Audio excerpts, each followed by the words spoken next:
Assalamualaikum warahmatullahi wabarakatuh. Salam sejahtera buat kita semua. Salam sehat buat kita semua. Yang kami hormati Bapak Ibu OPD yang terkait, yang selalu mengikuti perkembangan rilis indikator-indikator makro yang BPS sampaikan. Yang kami hormati teman-teman media yang selalu mempublikasi indikator-indikator makro yang BPS rilis. Terima kasih untuk partisipasinya bersama kami di hari ini 15 Juli 2020. Kembali lagi BPS akan merilis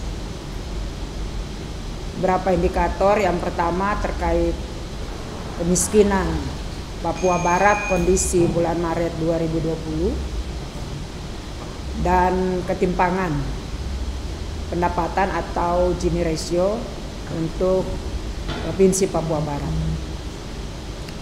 Bapak Ibu sekalian, kita tahu bersama bahwa kondisi pandemik bangsa ini bahkan di dunia mempengaruhi berbagai aspek kehidupan, berbagai sektor ekonomi, sehingga berdampak juga pada kondisi masyarakat, baik dunia, Indonesia maupun kita yang ada di Provinsi Papua Barat ini. Kalau kita mencermati kondisi pandemi COVID-19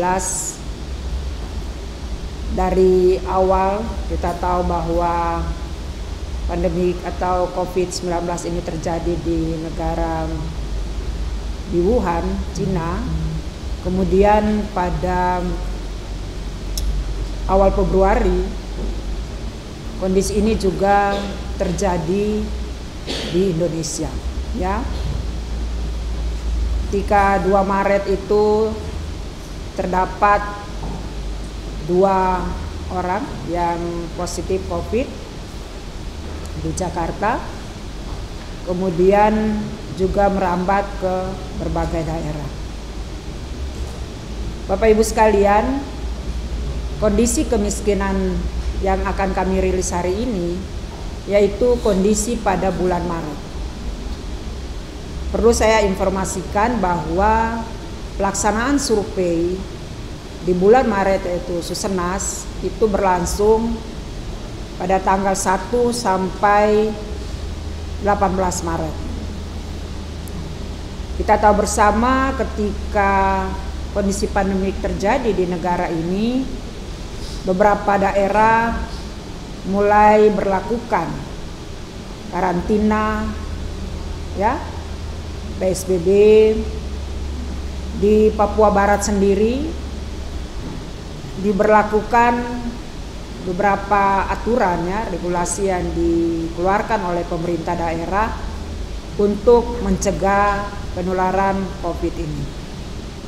Jadi posisi pendataan kita terkait informasi kemiskinan ini tanggal 1 sampai 18 Maret. Ya, mudah-mudahan dampak COVID pada waktu itu belum terlalu mempengaruhi kondisi masyarakat pada waktu itu. Kalau kita melihat perkembangan konfirmasi kasus COVID juga di Papua Barat, ya, sampai posisi yang di slide kita cantumkan pada posisi 30 Mei, ya. Ini sudah sampai mencapai 168 kasus. Ya, kita ikuti beberapa instruksi surat edaran Bapak Gubernur juga untuk menekan kasus COVID ini. Namun terus kalau kita melihat perkembangan per hari sampai 30 Mei ini sudah mencapai 168. Bahkan di Juli ini juga sudah 200-an, ya. Kita akan mengupdate terus. Kenapa kami menginformasikan kasus ini? Karena kondisi pandemi COVID ini juga secara langsung mempengaruhi kondisi masyarakat ya, perekonomian bangsa ini, bahkan daerah di Papua Barat ini. Bapak Ibu sekalian, metode pengukuran kemiskinan yang BPS gunakan selama ini sama ya, tidak mengalami perubahan sejak tahun 1998 ya. Jadi konsep kemiskinan yang kita pakai yaitu ketidakmampuan dari sisi ekonomi untuk memenuhi kebutuhan dasar makanan dan bukan makanan yang diukur menurut garis kemiskinan ya. Jadi garis kemiskinan makanan, jadi dibedakan garis kemiskinan makanan dan bukan makanan.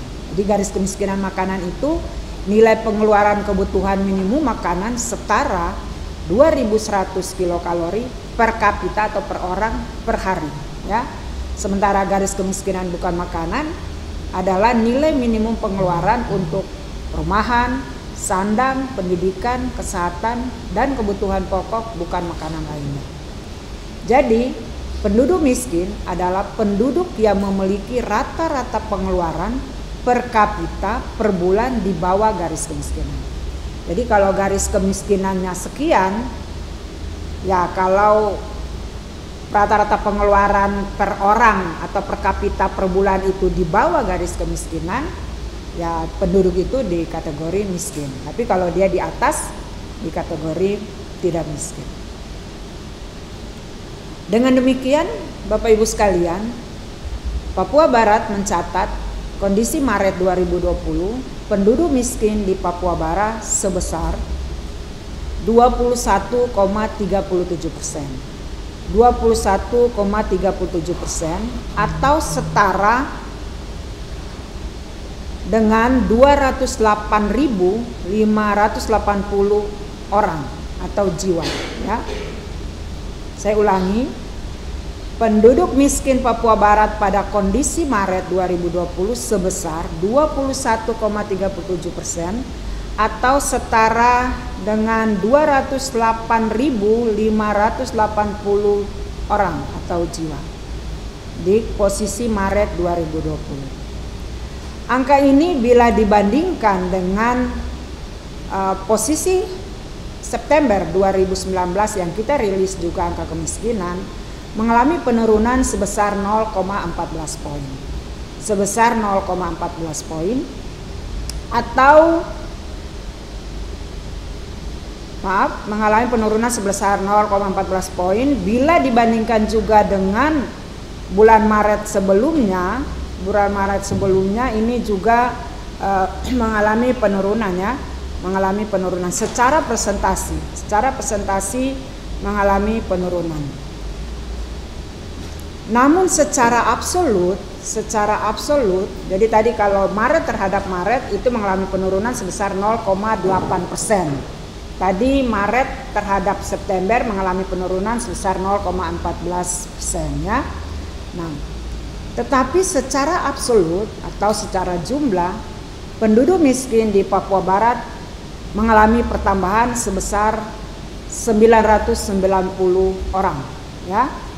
990 orang atau 0,99 ribu jiwa dari 207.590 pada September menjadi 208.580 jiwa yang tadi yang saya sebutkan tadi.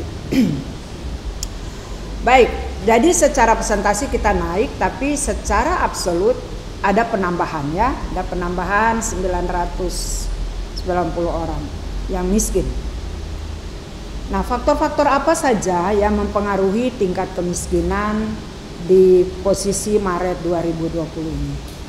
Bapak Ibu sekalian, selama periode September 2019 sampai Maret 2020 kita juga dipengaruhi oleh inflasi ya. Inflasi umum cukup rendah yaitu sebesar 0,03%. Sementara itu jika dibandingkan dengan Maret 2019 laju inflasi jauh lebih tinggi ya, 2,36%. Ya kalau inflasinya tinggi ini juga bisa mempengaruhi ya kemampuan daya beli masyarakat. Tetapi kalau inflasinya rendah juga, nah ini juga bisa mengindikasikan daya beli masyarakat juga rendah ya. Ya artinya permintaan kurang, barang banyak ya, inflasi bisa rendah ya, harga-harga bisa menurun. Selanjutnya, faktor lain juga kalau kita amati, desil pengeluaran per kapita atau per orang per bulan ini, rata-rata pengeluaran pada kelompok desil 1, desil 2 dan desil 3 ini mengalami peningkatan masing-masing sebesar 0,67, 4,79 dan 1,45. Meskipun demikian, kenaikan ini jauh lebih rendah ya dibandingkan kenaikan garis kemiskinan pada periode yang sama, yaitu 3,31%. Ya, terutama pada desil 1 dan desil 3. Ya, jadi sebetulnya pada kelompok ini, kelompok desil 1, desil 2, desil 3 ini kelompok-kelompok yang sangat miskin ini ya, sebetulnya mereka punya terjadi peningkatannya, namun tidak lebih dari peningkatan kenaikan garis kemiskinannya. Kemudian kita juga punya indikator lain, yaitu nilai tukar petani. Nilai tukar petani ini menggambarkan daya beli petani atau daya tukar petani ya di pedesaan ya. Kita tahu bahwa proporsi penduduk miskin itu terbesar juga ada di tingkat pedesaan, jadi ini juga bisa mempengaruhi ya, berdampak. Jadi untuk nilai tukar petani kita pada Maret 2020 ini pernah saya rilis juga, turun sebesar 2,55 poin dibanding September 2019 ya, yaitu dari 103 indeksnya dari 103,24 menjadi 100,69, namun masih di atas 100 ya. Penurunan nilai tukar petani ini mengindikasikan terjadinya penurunan kesejahteraan petani. Artinya indeks yang diterima petani jauh lebih rendah ya dibanding daripada indeks yang dia bayar. Jadi petani ini harus bayar untuk biaya produksi maupun untuk konsumsi ya, konsumsi rumah tangga di pedesaan. Nah, hal-hal itu juga bisa mempengaruhi tingkat kemiskinan di satu wilayah. Kemudian pada periode yang sama juga kita pernah merilis ya pertumbuhan ekonomi kita di triwulan 1 atau Q2Q. Jadi triwulan 1 yaitu Januari sampai Maret terhadap triwulan 4 Oktober, November sampai Desember ini mengalami kontraksi ya. Artinya mengalami penurunan yang cukup signifikan atau bahkan negatif. Yang kontraksi ini negatif menjadi 6,64% ya. Jadi ketika di triwulan 4 itu pertumbuhan ekonomi tumbuh 4,23%, namun di triwulan 1 tumbuh negatif atau mengalami kontraksi 6,64%. Namun secara Y on Y melambat yang tadinya tumbuh 8,27%, ini di triwulan 1 tumbuh 5,14% ya. Jadi kita menggambarkan kondisi di triwulan 1 karena di bulan Maret itu masuk pada kondisi waktu pencacahan kita. Kemudian Bapak Ibu sekalian, faktor lain juga yang mempengaruhi kemiskinan ini yaitu realisasi anggaran belanja daerah terkait bansos, bantuan sosial ini. Untuk triwulan 1 secara Q2Q ini mengalami kontraksi yang tinggi, masih tumbuh negatif 63,23%. Sementara Y on Y juga masih tumbuh negatif 20,28%. Kita tahu bersama di triwulan 1 belanja pemerintah mungkin belum terlalu bergerak tajam ya, masih di awal tahun, sehingga ini juga berdampak ya, ketika bansos belum turun, ini juga akan berdampak kepada kebutuhan masyarakat ya. Kemudian juga pada periode yang sama di September ke Maret, secara rata-rata harga eceran di beberapa komoditas di Papua Barat ini mengalami kenaikan ya, bawang merah, rokok, gula pasir ya, ada ikan juga karena faktor musim ya, ada mie instan, roti ini juga mengalami kenaikannya. Pernah juga kami sudah rilis pada periode yang sama. Dan ketika harga-harga pokok ini naik, ini juga akan berdampak terhadap pengeluaran per kapita pada masyarakat itu sendiri. Kemudian Bapak Ibu sekalian, kalau kita lihat di sana untuk kemiskinan antar daerah atau kita pisahkan perkotaan dan pedesaan, di sana terjadi disparitas yang sangat tinggi ya. Ya, di pedesaan itu kemiskinan kita masih 2 digit ya, sebesar 32,70% ya, atau setara 184.490 orang atau jiwa ya di pedesaan.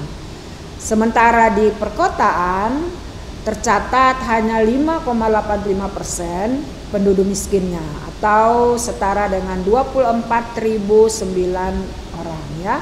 Jadi ini disparitasnya cukup tinggi ya antara pedesaan maupun perkotaan. Kalau kita lihat di sana perkembangannya dari September 2018, memang masih didominasi kemiskinan itu ada di pedesaan, namun pedesaan ini cenderung menurun ya, cenderung menurun.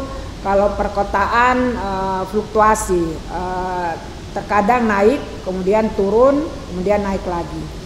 Nah, kalau kita mencermati di Maret 2020 ini, kalau kita bandingkan dengan September, pedesaan itu mengalami penurunannya dari 33,20% turun menjadi 32,70%. Sedangkan untuk penduduk miskin di kota meningkat ya, 5,47 meningkat menjadi 5,85. Nah, ini yang tadi menyebabkannya secara presentasi kita turun ya. Tetapi secara absolut kita tambah ya, kemungkinan bisa saja nambah di daerah kota ya, atau juga bisa terjadi di pedesaan. Baik, teman-teman sekalian, Bapak Ibu sekalian, kita lanjut ya. Jadi tadi saya sudah gambarkan ketika di awal terkait konsep definisi penduduk miskin ini yang kita hitung berdasarkan garis kemiskinannya, komposisi garis kemiskinan.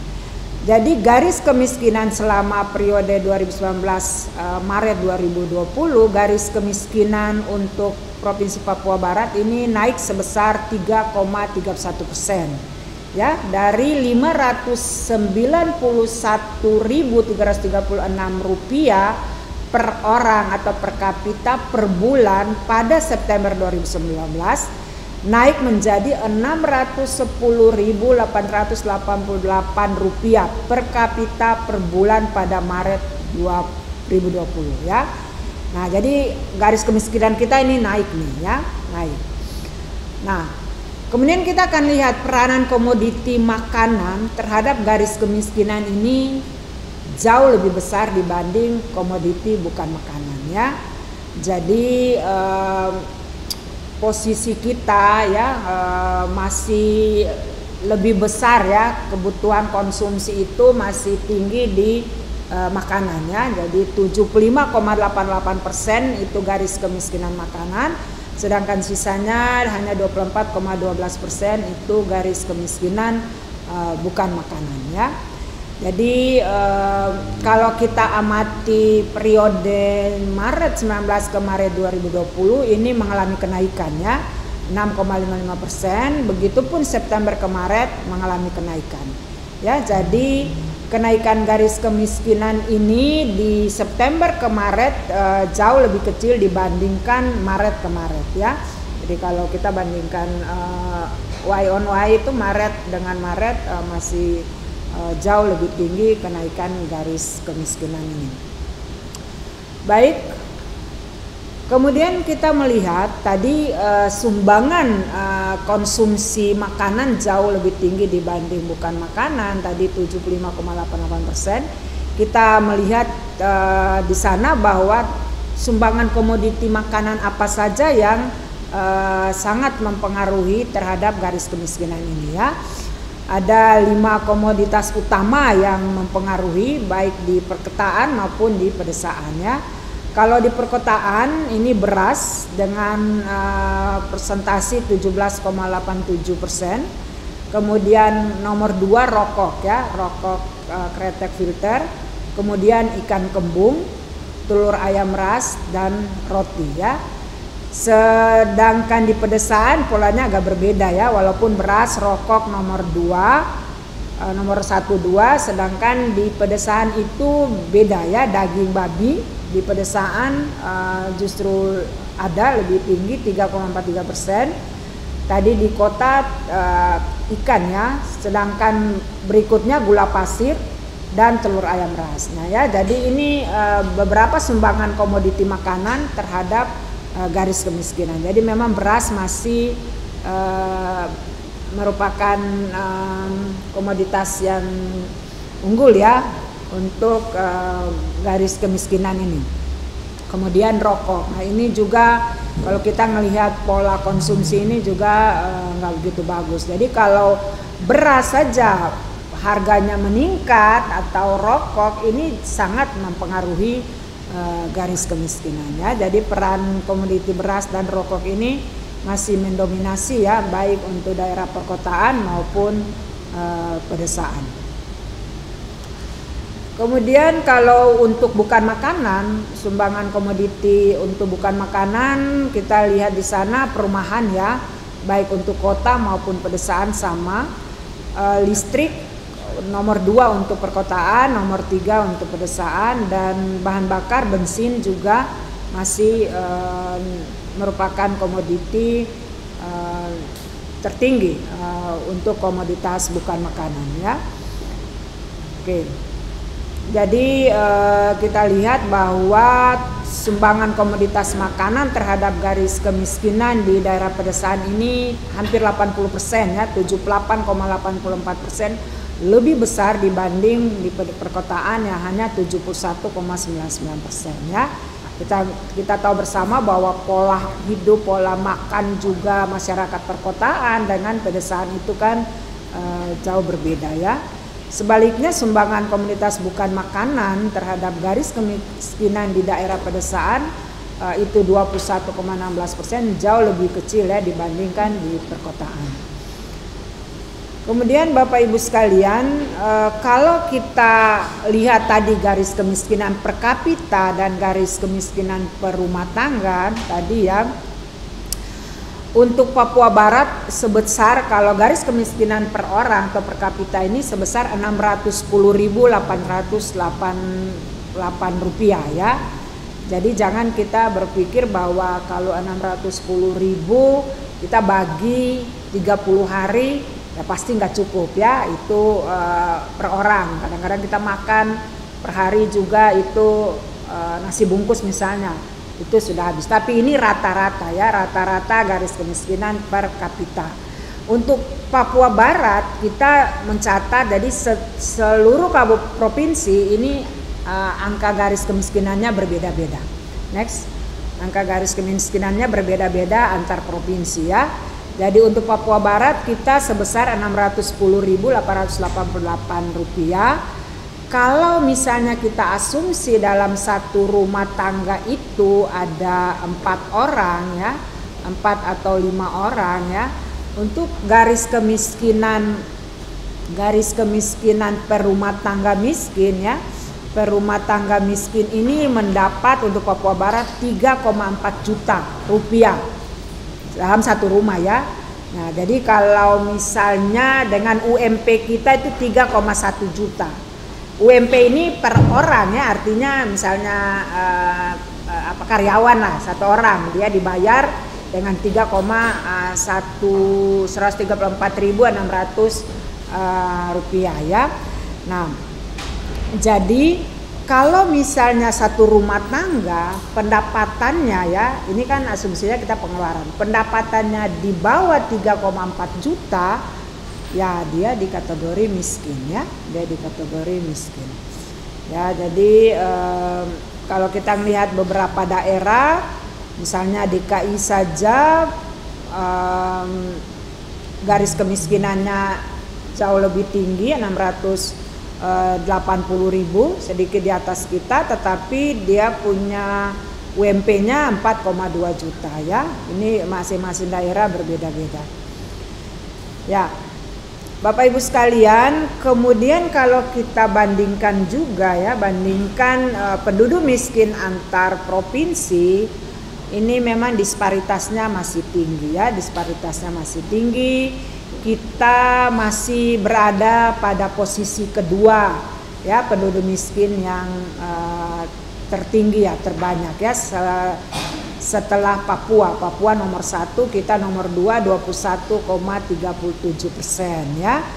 Nah, kita kalau nasional ini 9,78% ya, 9,78. Tadi nasional juga sedikit secara persentase mengalami kenaikan. Ya, jadi yang penduduk miskin yang paling rendah itu ada di Bali ya. Ada di Bali. Kita masih masuk urutan kedua. Jadi Bapak Ibu, untuk kondisi Maret penduduk miskin, kondisi Maret menurut provinsi ini ada 12 provinsi mengalami penurunan persentase kemiskinannya, termasuk kita provinsi Papua Barat ya. Nah, ada 5 provinsi dengan penurunan persentase penduduk miskin tertinggi ya. Jadi termasuk kita juga nih yang tertinggi ya, 0,14, Sulawesi Tengah, Maluku Utara dan Kalimantan Barat. Sementara ada 22 provinsi mengalami kenaikan ya dari September ke Maret ya, dengan kenaikan terbesar ada di Jawa Barat yaitu 1,06% dan DKI Jakarta 1,11% ya. Jadi kalau kita melihat secara umum ya, secara nasional terjadi peningkatan ya, penduduk miskin, karena tadi di awal-awal sudah digambarkan bahwa kondisi pandemi COVID ini juga walaupun terjadi di awal secara nasional ya, di Februari bahkan sampai Maret, beberapa daerah belum terlalu terdampak ya, tetapi secara nasional sudah mulai berdampak. Kemudian selain penduduk miskin ada indeks lain yang menggambarkan kemiskinan juga ya. Kita kenal ada namanya P1, indeks kedalaman, dan indeks keparahannya. Jadi persoalan kemiskinan ini bukan hanya sekedar berapa jumlah, berapa persentase penduduk miskin tadi saya sampaikan, tetapi ada dimensi lain yaitu indeks kedalaman dan indeks keparahannya. Nah, ini perlu tahu juga nih, indeks kedalaman itu mengindikasikan rata-rata pengeluaran penduduk miskin yang cenderung menjauh dari garis kemiskinan. Jadi misalnya ini garis kemiskinan, kalau mereka di bawah dan mereka jauh sekali dari atas garis kemiskinan itu mereka sangat miskin. Nah, makanya diharapkan indeks ini kalau semakin besar ya tingkat kedalamannya mereka semakin jauh dari garis kemiskinan. Kemudian indeks keparahan yaitu P2 mengindikasikan ketimpangan pengeluaran di antara penduduk miskin. Jadi kalau penduduk miskin ini semua punya perbedaannya juga sangat jauh, ada yang sangat miskin, ada yang miskinnya nggak terlalu. Ini kalau range-nya cukup tinggi, ini juga sangat mempengaruhi jumlah atau persentase penduduk miskin. Artinya begini, kalau misalnya ada program pemerintah yang dikucurkan, kalau penduduk miskin ini tidak disparitasnya juga tinggi, nah bantuan atau program-program itu juga tidak akan dinikmati atau merata untuk mengangkat orang-orang miskin ini, ya istilahnya rame-rame lah bisa keluar dari garis kemiskinan. Tapi kalau disparitasnya tinggi ya hanya cuma beberapa yang bisa terangkat ya. Begitupun yang kedalamannya, kalau mereka semakin jauh dari garis kemiskinan, beberapa program yang ini juga mereka memang terangkat tapi tidak signifikannya untuk keluar dari garis kemiskinan. Ya. Baik, kalau kita melihat data kita, indeks kedalaman ini naik sebesar 0,146 poin dari 5,641 pada September 2019 menjadi 5,787 ya. Jadi kita mengalami kenaikan. Kemudian indeks keparahan juga naik ya. Jadi tadi walaupun secara presentasi kita turun, tetapi secara absolut kita naik ya. Ada tambahan itu 990 orang. Nah ini juga yang digambarkan dengan indeks ini ya, P1 maupun P2 ya. Jadi persoalan kemiskinan bukan saja jumlah atau presentasi, tapi kita juga perlu melihat indeksnya ya. Seberapa besar indeks ini bisa ditekan ya, diturunkan. Artinya masyarakat yang di kategori miskin ini mereka bisa terangkat lewati garis kemiskinan dan bisa tertolong lah ya. Baik. Kemudian kalau kita cermati lagi ini perkembangannya ya, jadi semua naik ya, baik P1, P2, kalau P0-nya kita tadi sedikit mengalami penurunan. Oke. Jadi kalau kita melihat perkembangan per kota dan desa, ini secara umum tingkat kedalaman kemiskinan di daerah pedesaan jauh lebih tinggi ya. Nah, kita tahu memang tadi penduduk miskin di kota juga di pedesaan juga tinggi ya dibandingkan daerah perkotaan. Nah, karena penduduk miskin ada porsinya lebih banyak di pedesaan, kemudian indeks kedalaman juga jauh lebih tinggi ya. Ini perlu adanya effort atau usaha lebih besar ya untuk mengentaskan kemiskinan di pedesaan dibanding di perkotaan ya. Diharapkan makanya ada pemerintah ya, bantuan pemerintah yaitu dana desa ya. Dana desa yang dikucurkan ini mudah-mudahan bisa menekan ya angka kemiskinan di daerah pedesaan, dan penggunaannya juga bisa berdampak untuk kesejahteraan masyarakat. Selanjutnya Bapak Ibu sekalian, kita lanjut di indikator tingkat ketimpangan pengeluaran penduduk, yaitu yang biasa disebut Gini ratio. Untuk mengukur ketimpangan ini ada metodologinya, saya lewat saja ya. Jadi nilai Gini ratio ini antara 0 sampai dengan 1 ya. Jadi semakin mendekati nilai 1 mengindikasikan tingkat ketimpangan semakin tinggi ya. Jadi kita berharap ya harus mendekati 0 supaya ketimpangan masyarakat ini juga bisa ditekan ya. Nah, distribusi pengeluaran ini menurut Bank Dunia atau World Bank ini dibagi atas 3, ada 20% teratas, 40% menengah, dan 40% terbawah ya. Jadi kalau dikatakan di sana kalau kurang dari 12%, Gini rasionya kita tingkat ketimpangannya pada kelompok kategori 40% terendah ini di kategori ketimpangan tinggi ya.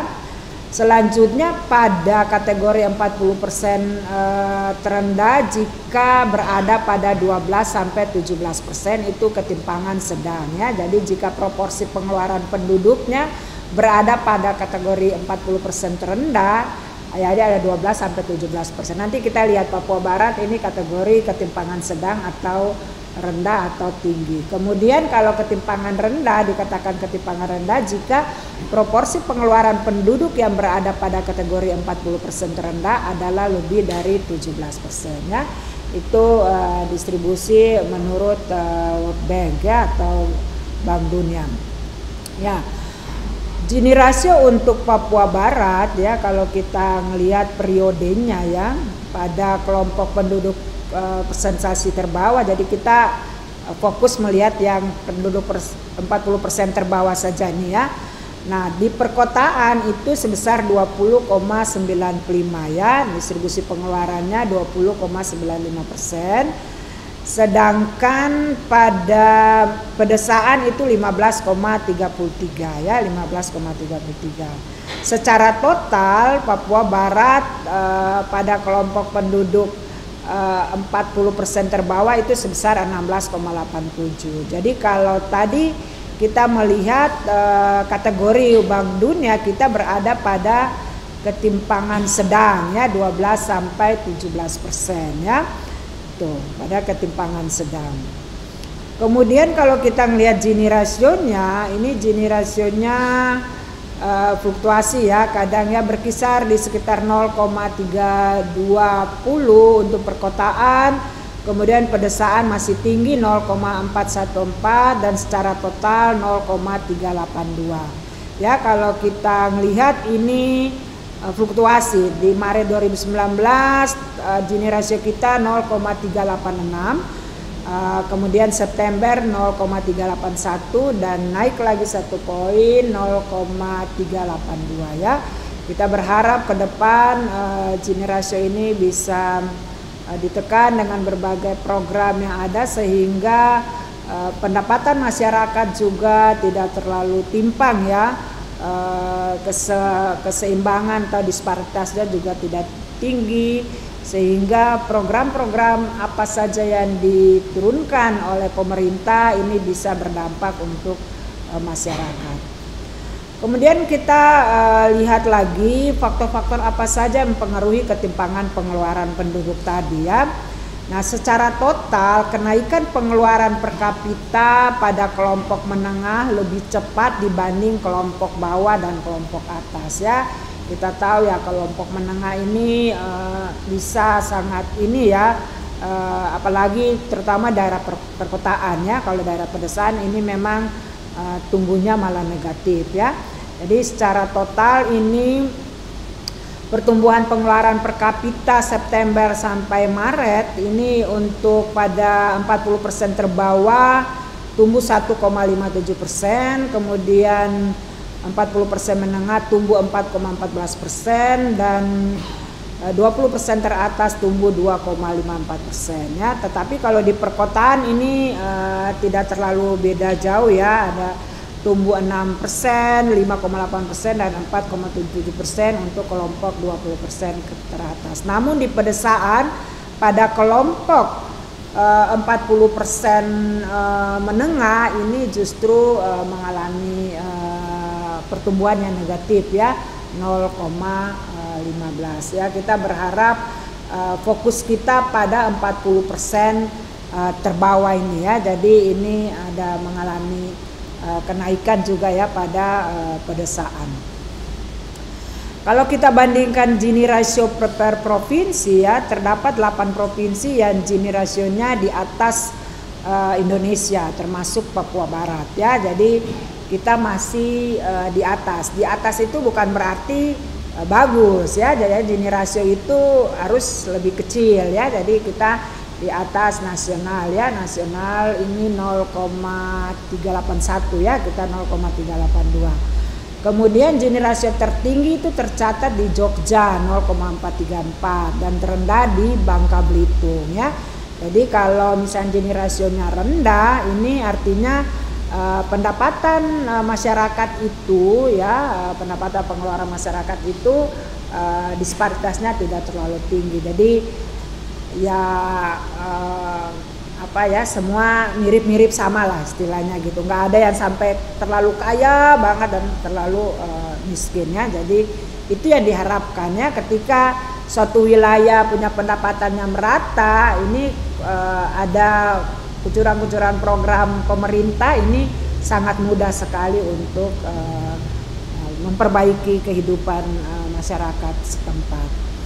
Baik, kami rasa itu yang dapat kami sampaikan. Mudah-mudahan informasi terkait kemiskinan dan ketimpangan pendapatan ini dapat digunakan ya oleh pemangku-pemangku kepentingan, oleh pemerintah daerah, terutama oleh teman-teman media. Kami berharap dapat mempublish untuk masyarakat. Semoga indikator-indikator ini dapat digunakan untuk perencanaan pembangunan ke depan demi kesejahteraan masyarakat kita, terutama di Provinsi Papua Barat.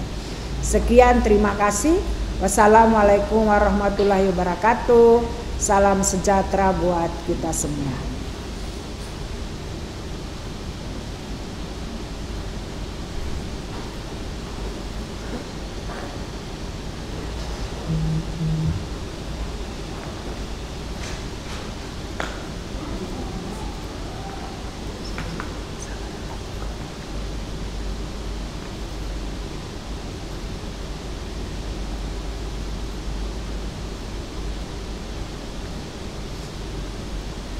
teman-teman media.